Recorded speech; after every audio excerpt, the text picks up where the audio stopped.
Episode 24. If the Sabbath was replaced, why didn't Jesus teach a new day of worship? Key text, Luke 4:16.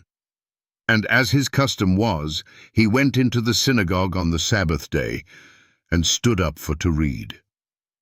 If the Sabbath was going to be replaced by Sunday, why didn't Jesus ever teach a new day of worship? Why didn't he say, "The first day of the week will now be holy in remembrance of my resurrection"? He never did. Not once. Not in private conversations, not in public sermons, not in any of his final words before ascending into heaven. Instead, Luke 4:16 tells us, and as his custom was, he went into the synagogue on the Sabbath day. Jesus had a custom, a lifelong habit, of honoring the seventh-day Sabbath. Now think about this. If Jesus came to usher in a new day of worship, wouldn't he have introduced it while he walked among us? Wouldn't he have gathered his disciples on the first day and declared it holy? Wouldn't he have said, "From now on, this is the Lord's day"? But he never did. Instead, he reaffirmed the fourth commandment, lived it, taught it, and guarded it from abuse. In Matthew 24:20, he told his followers to pray that their future flight from danger wouldn't happen on the Sabbath, showing he expected them to still honor it decades after the cross. Nowhere in Scripture does Jesus say, "Sunday is now the holy day." The Sabbath is only for Jews. The resurrection replaces the fourth commandment. And if he didn't say it, who did? It was man, not the Messiah. It was Rome, not revelation. It was church tradition, not divine command. Here's the devastating truth for Sunday defenders. There is not one verse in the entire Bible where Jesus changes the Sabbath or even hints that Sunday is sacred. Not one.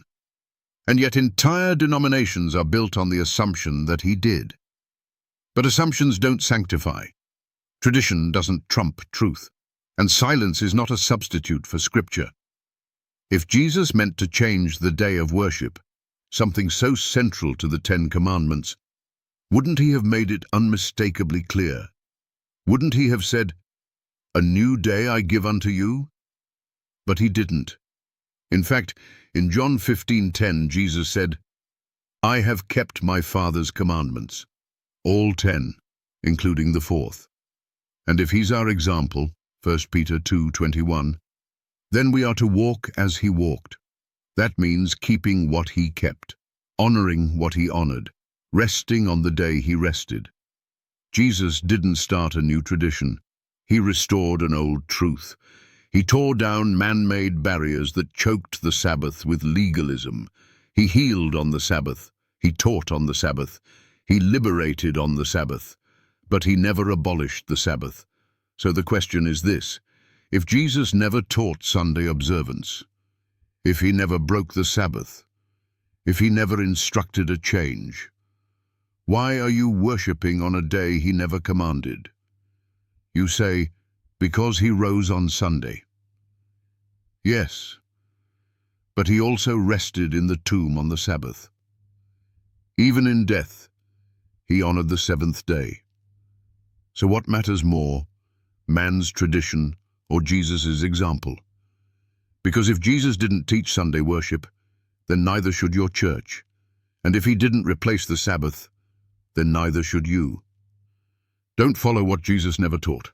Follow what he lived and still commands, because the true Lord's day has never changed.